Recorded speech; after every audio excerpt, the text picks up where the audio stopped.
అని జ్ఞాపకం చేసుకుందాం. దేవుడు మనకు మేలు చేసి మనకు జవాబునివ్వాలి అని అంటే అందరితోనే కాకుండా మనం ఆశించినవన్నీ దేవుడు మనకు అనుగ్రహించాలి అని అంటే కష్టాలలో, నష్టాలలో, ఇరుకులలో, ఇబ్బందులలో మనం చేయవలసిన కొన్ని పనులు ఉంటాయి. ఎప్పుడైతే ఆయన సన్నిధిలోనికి వచ్చి ఆయనకి ఇష్టం వచ్చినట్లుగా మన జీవితాలని ఆయనకు నచ్చినట్లుగా మన బ్రతుకులని మనం ఏర్పాటు చేసుకుంటామో అప్పుడు దేవుడు మన హృదయ వాంఛనను తీరుస్తూ ఉంటాడు. యేసుక్రీస్తు ప్రభువారు ఈ లోకంలో రక్తమాంసములతో సశరీరునిగా ఉన్న దినాలలో ఆయన నోరు తెరిచి నోరారా బోధ చేస్తూ ఒక సందర్భంలో మానవులమైన మనకి అనేకమైన కోరికలు ఉంటాయి, అనేకమైన ఆలోచనలు ఉంటాయి. మన కోరికలన్నీ తీర్చబడాలి అని అంటే, మనం ఆశించినవి మనకి దొరకాలి అని అంటే ఏం చెయ్యాలో యేసుక్రీస్తు ప్రభువు ఒక సందర్భంలో మాట్లాడుతూ అంటాడు. యోహాను సువార్త 15వ అధ్యాయము, యోహాను సువార్త 15వ అధ్యాయము 7వ వచనాన్ని చదువుకుందామండి. నా యందు మీరును మీ యందు నా మాటలను నిలిచి ఉండిన ఎడల మీకేది ఇష్టమో అడుగుడి, అది మీకు అనుగ్రహించబడును. చాలు. దేవుని వాక్యంలో మనం చూస్తూ ఉన్నాం. దేవుడు మనం కోరుకుని మనకి ఇవ్వాలి అని అంటే దేవుని సన్నిధిలోనికి వస్తున్నాం, ప్రార్థన చేస్తున్నాం, కాలం గడుపుచూ ఉన్నాం. అనేకమైన అవసరాలు ఉన్నాయి, అనేకమైన కోరికలు ఉన్నాయి. మనం వాటి కొరకు ప్రార్థన చేస్తూ కన్నీరు కారుస్తున్నాం, మానక అడుగుచున్నాం, ప్రతిదినం ప్రతి క్షణం జ్ఞాపకానికి తెచ్చుకుంటూ ఉన్నాం.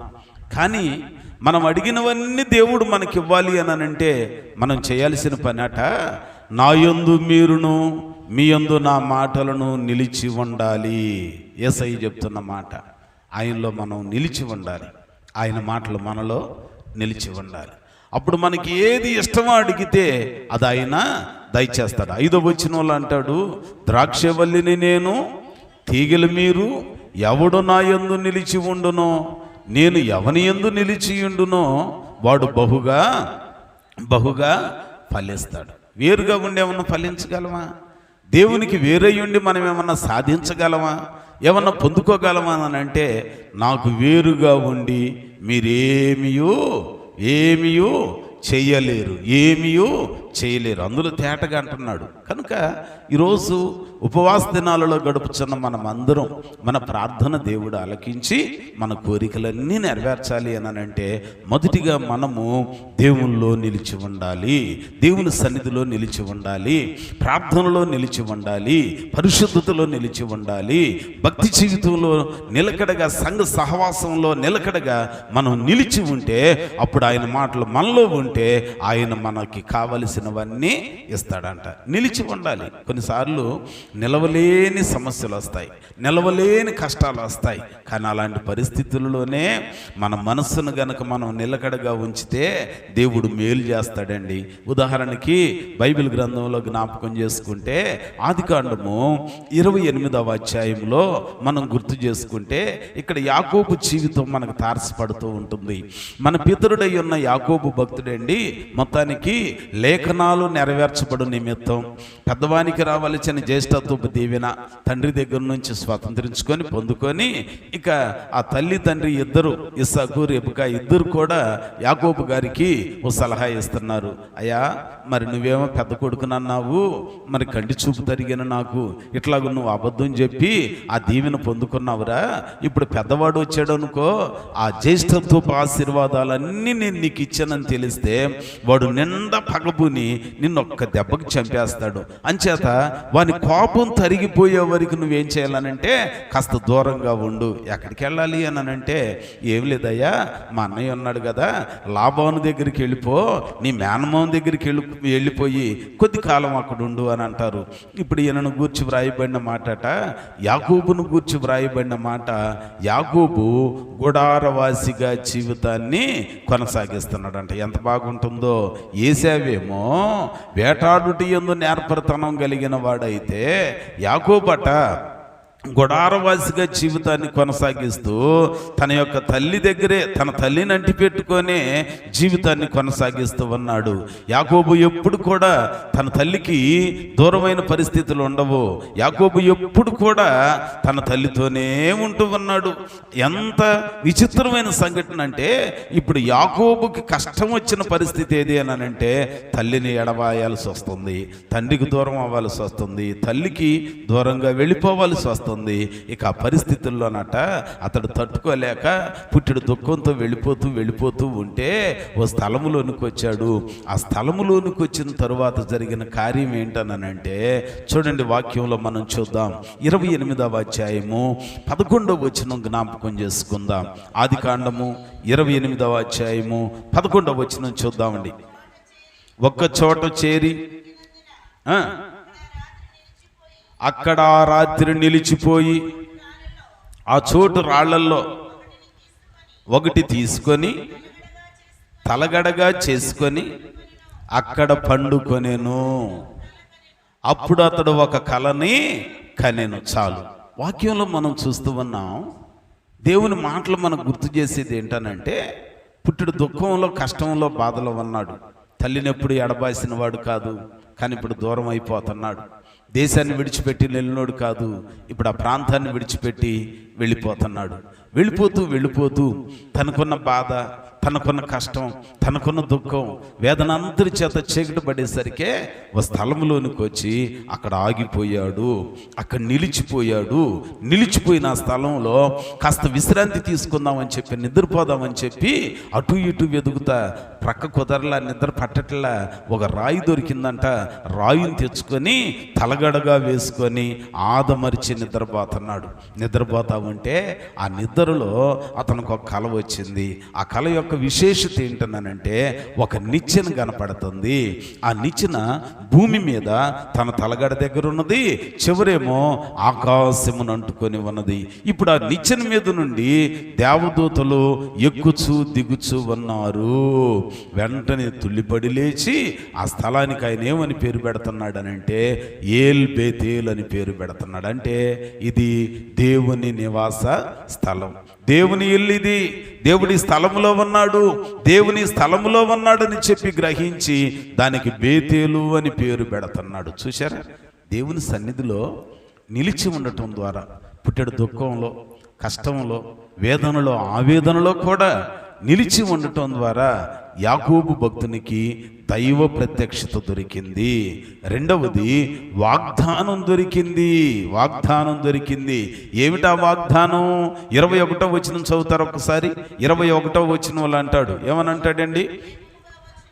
నీవు క్షేమము, ఈయన మాట్లాడుతూ అంటున్నాడంట, యాకోబు తిరిగి నా తండ్రి ఇంటికి క్షేమముగా వచ్చున్నట్లు దేవుడు నాకు తోడయ్యుండి నేను వెళ్ళుచున్న ఈ మార్గములలో నన్ను కాపాడి తినుటకు ఆహారమును, ధరించుకొనుటకు వస్త్రములను నాకు దయచేసిన ఎడల యెహోవా నాకు దేవుడై ఉండును. అంటే ఇక నేను నిలవబెట్టిన ఈ రాయి మందిరం అవుతుంది. ఇక ఇవన్నీ మొక్కుబడి చేసుకుంటున్నాడంట.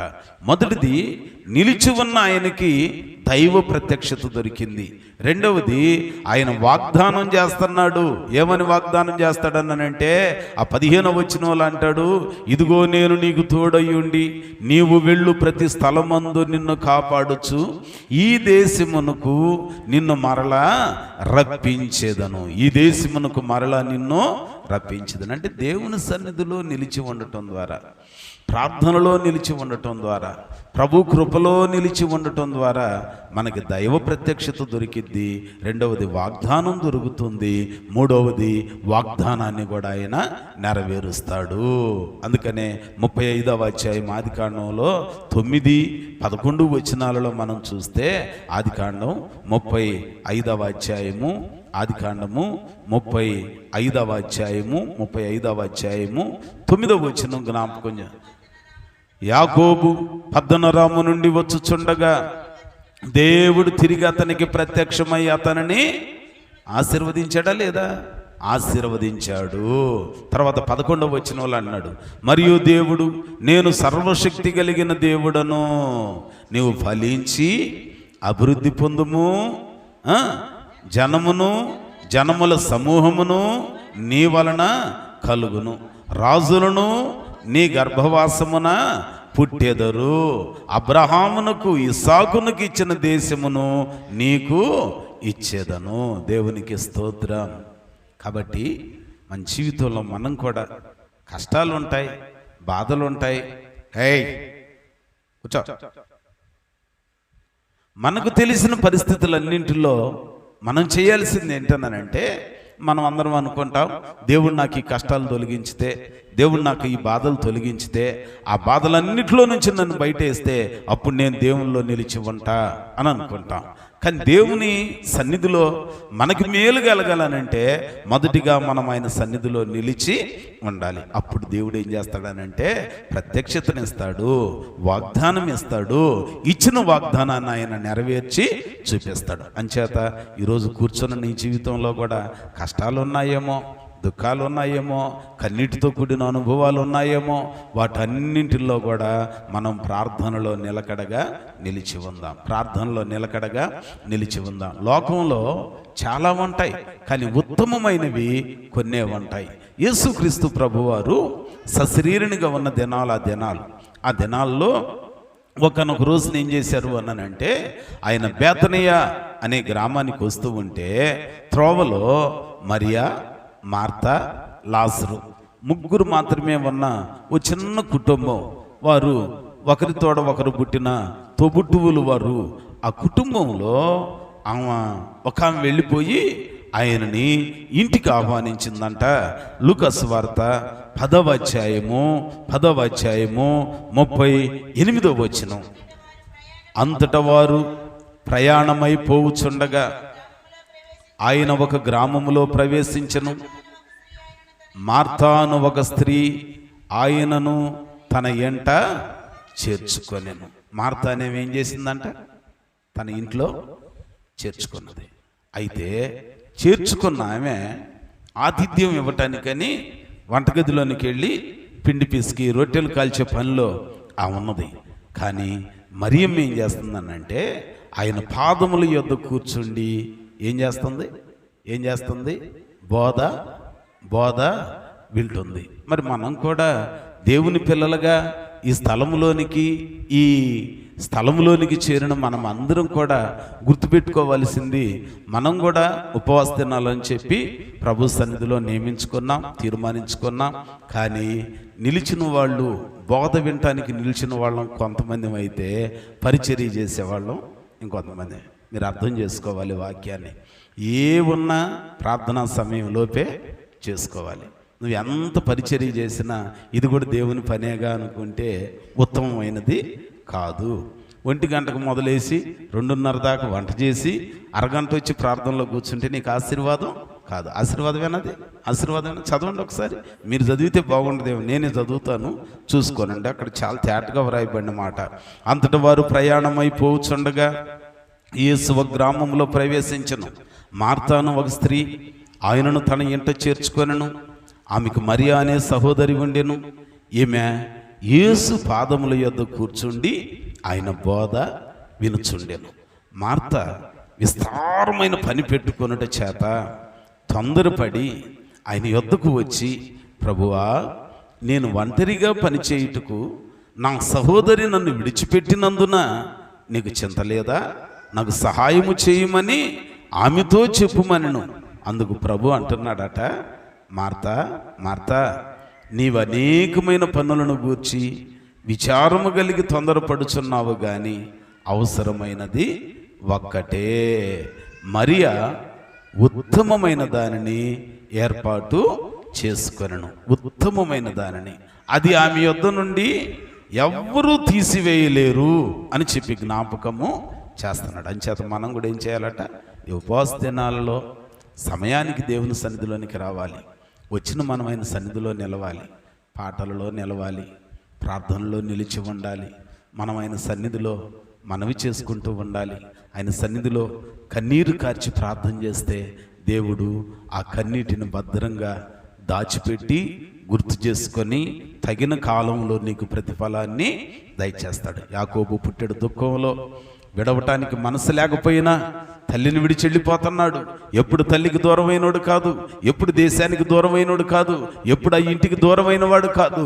యాకోబును గూర్చి వ్రాయబడిన మాట, యాకోబు సాధువుగా గుడారవాసిగా జీవితాన్ని కొనసాగిస్తున్నాడు.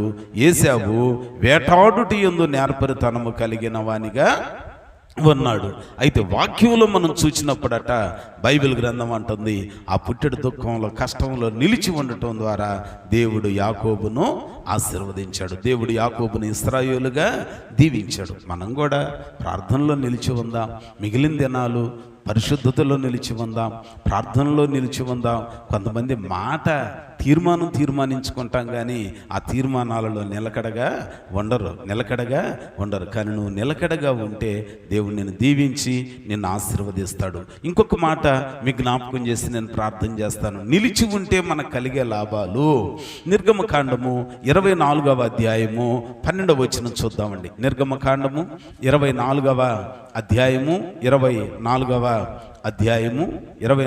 అధ్యాయము 12వ వచనాన్ని ఒకసారి జ్ఞాపకం చేసుకుందాం. అప్పుడు యెహోవా మోషేతో ఇట్లా, నీవు కొండ ఎక్కి నా యొద్దకు వచ్చి అచ్చట ఉండుము, నీవు వారికి బోధించున్నట్లు రాసిన ఆజ్ఞలను ధర్మశాస్త్రమును రాతి పలకలను నీకు ఇచ్చేదను అనగా, మోషేయు అతని పరిచారకుడైన యెహోషువయు లేచి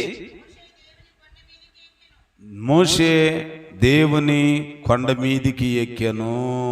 మరి మిగిలిన వాళ్ళు ఎక్కడ ఉన్నారంటే కొండ క్రింద ఉన్నారంట. 18వ వచనంలో చూస్తే అంటాడు, అప్పుడు మోషే ఆ మేఘంలో ప్రవేశించి కొండ మీదికి ఎక్కిన మోషే ఆ కొండ మీద రేయింబవళ్ళు 40 దినాలు ఉన్నారంట. దేవుని సన్నిధిలో ఎన్ని రోజులు ఉన్నాడు? పగలా రాత్రుల్లో పగళ్ళ 40 రాత్రులు 40 పగళ్ళు, 40 రాత్రులు 40 పగళ్ళు. మనం ఎంతసేపు ఉంటున్నాం దేవుని సన్నిధిలో? జస్ట్ మనల్ని మనం ఆలోచన చేసుకోవాలి. ఎంచటానికో కించపరచటానికో కాదు. ఉండాల్సిన వాళ్ళు ఎటు దేవుని సన్నిధిలో సమర్పించుకొని ఉంటున్నాం. కానీ ఉండే మనమాట దేవుని సన్నిధిలో ఎక్కువ సమయం నిలకడగా ఉండాలి. దేవుని సన్నిధిలో ఎక్కువ సమయం నిలకడగా ఉండాలి. నువ్వు ప్రార్థన చేస్తావో, పాట పాడతావో, వాక్యం చదువుకుంటావో, వాక్యాన్ని మననం చేసుకుంటావో, ఏం చేస్తావో తెలియదు, కానీ దేవుని పనిలోనే నీవు ఉండాలి.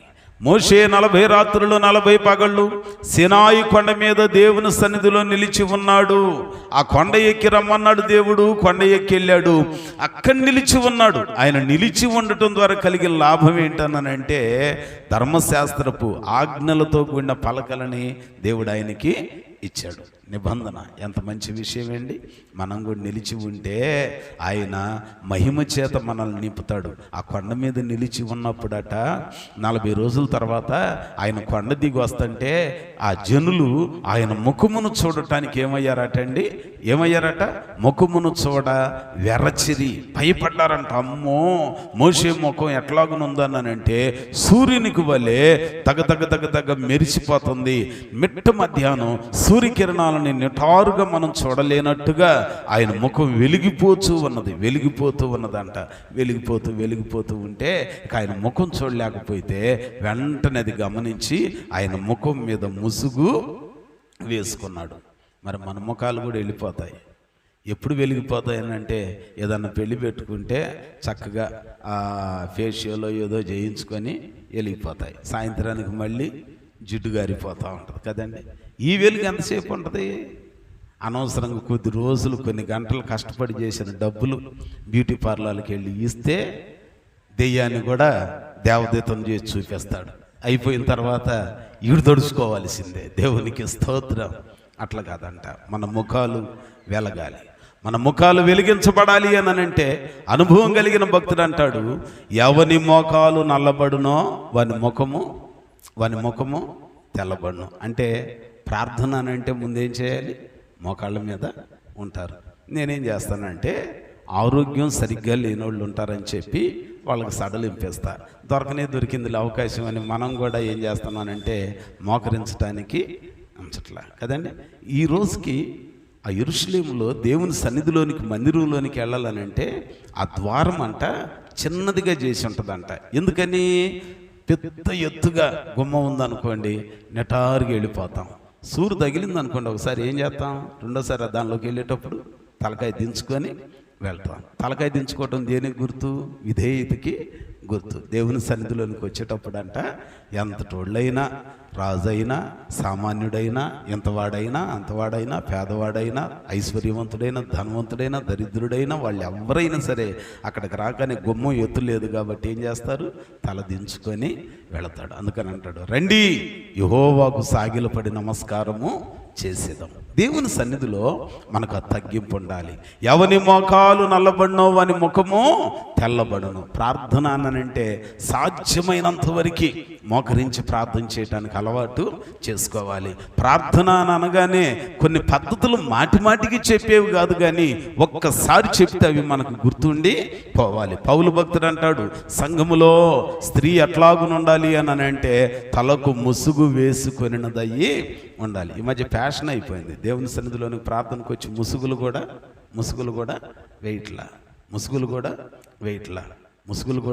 వెయిట్లా. ఆ వేసే ముసుగు పట్టు చీరెట్టయితే అది బాగా బిరుసుగా ఉండి సర్రం జారిపోతుంది. అదేమనంటే లైవ్లో చూడండి, నేనేసా కానీ అదే జారిపోయింది. ఒక చేతిలో మైకు, ఒక చేతిలో ఫోను. ఎట్టేయను నేను, ఎట్టయినా నులకతాడేసి కట్టుకో. దేవుని నియమం అది. స్తోత్రం చెప్పరే. ఎటువంటి అంటే ఎంత బాధో బయట ఉన్నప్పుడు మొదలేసాడు. ఎంత బాధో ఉన్నమాట అంటే కదండి, ఉన్నమాట అంటే బాధ. దేవుని సన్నిధిలో ఎట్లాగుని ఉండాలంటే అట్నే చెబుతాడులేమ్మా, ఆయనకేంటి ఏం లేదంట, బీపీ షుగర్ ఏం లేదంట, మోకరెత్తాడు. మాకెంత బాధో తెలుసా, మోకాళ్ళ మీద ఉన్నటువంటి ఏంటనుకుంటున్నావు అనంటే దైవజనులు భక్త్ సింగ్ గారండి, నేను బాగా ఎరుగుదును. మా బైబిల్ కాలేజ్ హైదరాబాద్లోనే భక్త్ సింగ్ గారు ఎక్కడికి వాక్యం చెప్పడానికి వచ్చిన, ఆరాధన చేయడానికి వచ్చిన ఆ చివరి దినాల్లో కూడా, కడు వృద్ధాప్యంలో కూడా అలాగున కారు దిగి నడవలేని పరిస్థితులలో ఆ చెయ్యి ఒకళ్ళు ఈ చెయ్యి ఒకళ్ళు పట్టుకుంటే జస్ట్ అట్లాగున ఊతమిస్తే ఆ రెండు రెక్కల క్రింద చేతులు వేస్తే మెల్లిగా కారు దిగి అక్కడికి వస్తారు. వచ్చిన తర్వాత హెబ్రోన్లో ఉన్న ఒక మంచి పద్ధతి అన్నమాట. ఆ పుల్పిట్ ఎక్కే ముందు అట్లాగున ఎక్కి అక్కడ కుర్చీ వేస్తే కుర్చీలో కూర్చోడు. రాగానే ఏం చేస్తారో తెలుసా, ఆ వయసులో నడవటానికి లేదు, కూర్చుంటే లేవలేడు, లేస్తే కూర్చోలేడు. ఆ పులిపిటి దగ్గరకు వచ్చి రెండు మోకాళ్ళు వేసి ప్రార్థన చేసి, మోకాళ్ళు కూడా ఎట్టాగనా మనమైతే బోర్లకు పడిపోతాం, అదొక నిద్ర తీసేస్తాం మోకాళ్ళ మీద. కానీ ఆయన అట్ట ఉండడు అనమాట. ఆయన అట్ట ఉండడు. అప్పుడప్పుడు మా కొండ మీద దైవజనులు అబ్రహాం సుధాకర్ గారు, గుంటూరు ఫుల్ గాస్పల్ చర్చి, ఆ అబ్రహాం సుధాకర్ గారు బెల్లంకొండ కొండ మీద 3 రాత్రులు 3 పగళ్ళు కోటాలు ఏర్పాటు చేస్తే రాత్రికి సమయం ఏముండదు. ఇక అసలు ఎవరన్నా నిద్ర వచ్చిన వాళ్ళు వేరే విషయం, కానీ కంటిన్యూగా ప్రార్థన పాటలు వాక్యం చెబుతుంటే కొంతమంది ఏం చేస్తారంటే ఆ కొండ ఎక్కేసరికి వాళ్ళకున్న ఓపిక అయిపోద్ది. ఇక బార్లకు బైబిల్ మీద మోకాళ్ళు వేస్తారు. ఒక అరగంట తర్వాత చూస్తే బైబిల్ అంతా తడిసిపోద్ది. వాన కురిసిందా అని అంటే వాన కాదు కురిసేది, ఈ నోట్లో నుంచి కారిందంతా బైబిల్ మీద పెడతాడు. ఏంటయ్యా అని అన్నాడు. ఒకటి అంటాడు, నిద్రపట్టలేదండి, దర్శనం వచ్చిందని అంటాడు, తప్పించుకోవటానికి కదా. అట్లాగే కదా దైవజనులైన భక్త్ సింగ్ గారు అలాగున మోకరించి ప్రార్థన చేసుకొని తదుపరి దేవుని మాటలు బోధించేవాడు. సాధ్యమైతే వల్లైనంత వరకు, వీలైనంత వరకు అలవాటు చేసుకోవాలి. దేవుని సన్నిధిలోనికి వచ్చినప్పుడు మనము మోకరించి ప్రార్థన చేయగలిగా తగ్గింపుతో కూడిన పరిస్థితి ఉండాలి. మోషే గారి ముఖం వెలగటానికి గల కారణం ఏంటనంటే దేవుని మాటకు విధేయుడయ్యాడు. దేవుడు చెప్పాడు, మోషే నీవు ఆ కొండ మీదకి రా. వచ్చిన తర్వాత 40 రాత్రుల్లో 40 పగల్లో టైం తెలియలా. దేవుడు ఆయనతో మాట్లాడుతున్నాడు, మాటలన్నీ వింటున్నాడు. ఒక్కొక్క ఆజ్ఞ గురించి వివరంగా అలాగును చెప్తామన్నాడు. దినాలు గడిచిపోతున్నాయి, దొర్లిపోతున్నాయి. 40 రాత్రులు 40 పగళ్ళు అయిపోయింది. దేవునితో సహవాసం చేసి దేవుని మాట విని దేవునితో మాట్లాడి ఆయన కొండ దిగి వస్తుంటే ఇజ్రాయేలీయులు ఆయన ముఖమును చూడ వెరచిరి. ఆయన ముఖం వెలుగుతూ ఉన్నది. మరి ఉపవాస దినాలలో నీ ముఖం కూడా వెలుగుతూ ఉండాలి, ప్రకాశమానంగా ఉండాలి. దేవుని సన్నిధిలో మనం నిలిచి ఉంటే అప్పుడు ఆయన ముఖము ప్రకాశమానంగా ఉంటుంది. సీనాయి కొండపైకి వెళ్ళిన మోషే దేవుని సన్నిధిలో నిలకడగా ఉండటం ద్వారా ఆయన స్వరాన్ని విన్నాడు. మనం కూడా ఈ ఉపవాస దినాలలో ప్రార్థన చేసుకుందాం. తుచ్చమైన వాటి మీద మనసును వదిలిపెడదామండి, పనికిరాని వాటి మీద ఆలోచన వదిలిపెడదామండి. ఎటు సమర్పించుకున్నాం ఆయన అడుగుదాం, ప్రభువా నీ ముఖ దర్శనం చేసుకునే భాగ్యం దయచేయండి అయ్యా, నీ స్వరాన్ని వినే భాగ్యం దయచేయండి అయ్యా, నీ మాట వినే కృపను నాకు దయచేయండి అయ్యా. మీరు నమ్మి తీరాలి. దైవజనులు కొంతమంది ఉన్నారు, వాళ్ళు వస్తుంటేనే దయ్యాలు కేకలు వేసి అమ్మో దేవుని వెలుగు ఆయన ముఖంలో ఉన్నది అనేవాళ్ళు. ఆ వెలుగు మనలో ఉండాలి. ప్రియుడైన యోహాను పద్మాసు ద్వీపంలో పరవాసి అయి ఉన్నాడు, కానీ పరదేశిగా ఉన్న ఆయన ప్రభు దినమందు ఆత్మవశుడై ప్రార్థన చేసుకుంటుంటే దేవుడు ఆయనకి దర్శనమిచ్చి ప్రకటన గ్రంథంలోని సంభవాలన్నీ ఆయన కన్నులకి చూపించాడంట. మనం కూడా ఉపవాస దినాల్లో ఏం చేయాలి? దేవుని సన్నిధిలో అయ్యా నీ దర్శనం దయచేయ్యా, నీ స్వరం వినే భాగ్యం దయచేయ్యా, నాకు పుట్టిన దుఃఖంతో కూడిన బాధలు ఉన్నాయ్యా, కష్టాలు ఉన్నాయ్యా, శ్రమలు ఉన్నాయ్యా, దయచేసి నీవు నన్ను జ్ఞాపకం చేసుకో ప్రభు అని మనం ప్రార్థన చేస్తే అప్పుడు ఆయన మనకి మేలు చేస్తాడు, దీవెనేస్తాడు, తన కృపలు అంతకంతా వర్ధిల్లేటట్లుగా చేస్తాడు. అంచేత కూర్చున్న మనం ఆయన సన్నిధిలో నిలిచి ఉండటానికి, ఆయన సన్నిధిలో గొప్ప మేలు పొందుకోవటానికి ప్రభు వాక్యం మనకు సహాయం చేయునుగాక. దేవుడి మాటలు మన వినికిడిలో ఫలింప చేయునుగాక. ప్రార్థన చేసుకుందాం. అందరం తలలు వంచుదాం. ప్రభు సన్నిధిలో ప్రార్థనలో ఏకీభవించుదాం. ప్రార్థన, స్తోత్రం. అందరం ప్రార్థనలో ఏకీభవించుదాం. కొద్ది సమయం దేవుని పాద సన్నిధిలోనికి చేరిన మనం హృదయపూర్వకంగా ప్రార్థన చేసుకుందామండి. నువ్వు కూడా కొన్ని కష్టాలలో ఉన్నా, బాధలలో ఉన్నా, ఇరుకులలో, ఇబ్బందులలో ఉన్నా ప్రార్థన చేసుకుందాం. దేవుని సన్నిధిలోనికి వచ్చాం, దేవుని పాదాల దగ్గరికి చేరాం. ఒక చిన్న ప్రార్థన నీ జీవితానికి విస్తారమైన ఆశీర్వాదాన్ని ఇచ్చింది. యాకోబు భక్తుడు బేతేలులో నిలిచి ఉన్నాడు. దైవ ప్రత్యక్షత దొరికింది, దేవుని స్వరం విన్నాడు, వాగ్దానం దొరికింది, నెరవేర్చాడు దేవుడు. మోషే భక్తుడు 40 రాత్రులు 40 పగళ్ళు హోరేబు పైన సీనాయి కొండపైన నిలిచి ఉన్నాడు. దేవుడు తన ప్రత్యక్షతనిచ్చాడు, తన స్వరాన్ని వినిపించాడు, ఆయనను చూచే భాగ్యం ఇచ్చాడు. 40 దినాల తర్వాత ఆయన కొండ దిగి వస్తుంటే ఆయన ముఖము సూర్యుని వలె దగదగ మెరిసిపోతూ ఉంది. ఈరోజు మన జీవితంలో మన స్థితిగతులు ఎట్లాగునుంటున్నాయి, మన పరిస్థితులు ఎట్లాగునుంటున్నాయి? దేవుని ఎదుట మనవి చేసుకుందాం. ప్రభువుని అడుగుదాం, ప్రభువా నా పరిస్థితులు ఇవయ్యా, నా జీవితంలో అనేకమైన ఇబ్బందులయ్యా, కష్టాలయ్యా, బాధలయ్యా, దయతో నన్ను జ్ఞాపకం చేసుకొను నాయనా, నాకున్న శ్రమలన్నింటిలో నుంచి నన్ను విడిపించు ప్రభువా. ప్రభువుని అడగవా? నిన్ను మనసుతో ఒక చిన్న ప్రార్థన చేయవా? దేవుడు నిన్ను ప్రేమిస్తున్నాడు. దేవుడు తన కృప నీకు సమృద్ధిగా ఇవ్వటానికి ఇష్టపడుతున్నాడుగా. ఆయన పాదాల దగ్గరికి చేరిన మనం మనస్ఫూర్తిగా ప్రభువుని అడుగుదాం, ప్రభువుని కోరుకుందాం. ప్రార్థన చేద్దాం. అందరూ ఒక 5 నిమిషాలు నీ కుటుంబంలో ఉన్న కష్టాలు ప్రభువుకి చెప్పుకుందాం. దేవుడు నీకు మేలు చేయటానికి ఇష్టపడుతున్నాడు. స్తోత్రం.